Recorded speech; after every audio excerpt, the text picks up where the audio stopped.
या गावामध्ये आम्हाला पाण्याची लई त्रास आहे सर. 2 बोर हात बघा, त्या बोराईला थेंब थेंब पाणी येते. कोणाला भेटते कोणाला भेटणं समजा. यात हिरीचं पाणी आम्ही रातना इळ शेंदून भरता बघा. उन्हाळा येईल, फेब्रुवारी महिना आला की पाणी संपून जाते सर. तो तेव्हापासून काय की आम्ही खरडत लागतोय सर हिरीला. खूप पाणी टंचाई आहे जाकापूर या गावामध्ये आणि मार्च महिन्यापासून पाण्याची तर खूप परेशानी होत चालली आहे जाकापूर गावाच्या तांड्यामध्ये. एका बाजूला शहरात पाण्याचा अपव्यय आणि दुसऱ्या बाजूला हंडाभर पाण्यासाठी लोकांची पायपीट. नांदेडच्या भोकर तालुक्यात परिस्थिती खूपच गंभीर झाली आहे. नांदेड जिल्ह्यातील भोकर तालुका अनेक गावांमध्ये भीषण पाणी टंचाई निर्माण झाली आहे. विशेषतः जाकापूर तांडा इथल्या नागरिकांची अवस्था खरंच हृदयद्रावक आहे. हंडाभर पाण्यासाठी लोकांना लांब अंतर चालावं लागतं. तांड्यात कोणत्याही कायमस्वरूपी पाण्याचा स्रोत नाही. एकच विहीर आहे, परंतु त्या विहिरीनेही आता तळ गाठला आहे. काय नाव आहे आणि गावामध्ये पाणी टंचाई कधी? नाव जिजाबाई पंढरी पवार. या गावामध्ये आम्हाला पाण्याची लई त्रास आहे सर. 2 बोर हात बघा, त्या बोराईला थेंब थेंब पाणी येते. कोणाला भेटते कोणाला भेटणं समजा. यात हिरीचं पाणी आम्ही रातना इळ शेंदून भरता बघा. ते बी भेटायला ये नाही. पाणी भेटणं आता कसंही आम्हाला टँकरची गरज आहे सर. या गावाला काय हिर नका, बोर नका, बोराला बीत पाणी बी नका. पाणी नाही, त्याच्यासाठी आम्ही अति परेशान हा बघा. आम्हाला पाणी म्हणून नाही, या पाण्याची आम्हाला काहीतरी व्यवस्था करा तुम्ही. गेल्या वर्षी सर याच्या अगोदर आम्हाला आलत टँकर, 2 महिने झालत टँकर येऊन. आणि आता या आमदार नाहीच. पाणी पाऊस नकर वाढ होती म्हणून कस तरी गेला आजवर. आता नाहीच. आता एका महिन्यापासून सरपंच बकर आले, पण सरपंचाचं काही बी होईना झालंय. आता आम्ही आज भांडे घेऊन आम्ही तहसीलला येणार होत्या. आता एक सरपंच साहेब आलेत म्हणून म्हणल्या आम्ही घरी बसल्या बघा. काय मागणी करणार शासनाकडे? आता आम्ही टँकर मागणी करायला सर.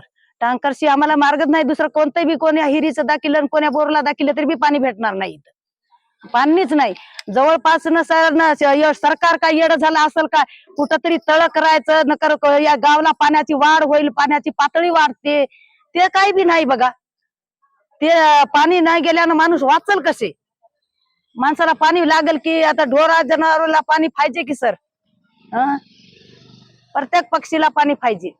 त्यामुळे गावकऱ्यांना सर्व काम बाजूला ठेवून रात्रंदिवस पाण्यासाठी जगडावं लागतंय. दरवर्षी उन्हाळा आला की हीच परिस्थिती निर्माण होते, परंतु अद्याप कोणताही ठोस उपाय नाही. राहणार जाकापूर मी. आमच्या गावाला पाण्याचा खूप त्रास आहे सर. पाणी पण नाही, रात्र येळ आम्ही चेती राहतोय पाण्यासाठी. आम्ही पण कसंही जगतो, पण ढोरं वासर कसे जगायचं? मग पाणी जर भरत राहिलं तर आम्हाला बाहेरलं काम सुधरत नाही सर. आम्ही कसं जगायचं काय नाही. आम्हाला इथून पुढं एवढे दिवस आम्हाला पाणी काय की वरचं निसर्गाचं पडलं तरच आम्हाला साचून राहते पाणी. जसं उन्हाळा येईल, फेब्रुवारी महिना आला की पाणी संपून जाते सर. तो तेव्हापासून काय की आम्ही खरडत लागतोय सर हिरीला. मग खरडून आम्ही किती भरणार सर? जवळपास कुठं आसपासला कुठं पण हिरी नाही, काय नाही. मग आम्ही पाणी कुठून आणायचं काय नाही. आणलं तर विकत आणायचं पाणी. नाही गेलं तर मग तसेच राहायचं. 2-2, 3-3 दिवस आंघोळी पण भेटत नाही सर आम्हाला. कार्यक्रम करतो पाण्याचे? कार्यक्रम केलं तरी सर आम्ही भू करूनच विकत आणतोय सर. आता इथं पाणीच नाही, कोणाच्या बोरला पण नाही, हिरीला पण नाही. मग कोण देणार आम्हाला पाणी? कार्यक्रम केलं तरी आम्ही विकतच पाणी आणून करतोय सर. गावकऱ्यांनी प्रशासनाकडे टँकर सुरू करण्याची मागणी केली आहे. मात्र आतापर्यंत टँकर सुरू न झाल्याने नागरिकांमध्ये नाराजी व्यक्त होत आहे. पाणी टंचाई आहे जाकापूर या गावामध्ये आणि मार्च महिन्यापासून पाण्याची तर खूप परेशानी होत चालली आहे जाकापूर गावाच्या तांड्यामध्ये. आणि आम्हाला त्वरित आता सध्या तरी टँकरची आवश्यकता आहे. आणि आम्हाला या टँकरवर अवलंबून न राहता गव्हर्नमेंट शासनाने परमनंट पाण्याचा काहीतरी उपाय जाकापूरसाठी करून द्यावा, अशी आमची मागणी आहे. सरपंच वगैरे कोण आहे? भाऊ जाकापूरचे सरपंच आमचे बंधू आहेत सुनील जाधव आणि ते सातत्यपूर्ण पाठपुरावा तहसील पंचायत समिती यांना करत असतात. त्या माध्यमातून आता आमची एवढीच एक मागणी आहे की जाकापूरसाठी पाणी त्वरित सुरू करून लोकांची तहान भागावं. यापूर्वी होतं का पाणी टँकरद्वारे? यापूर्वी दरवर्षी पाणी टँकर जाकापूरला लागते आणि आता बराच उशीर झालेला आहे समजा आमदा. आता काय मागणी करणार आता आम्ही शासनाला टँकरचीच मागणी करणार आहोत सध्या.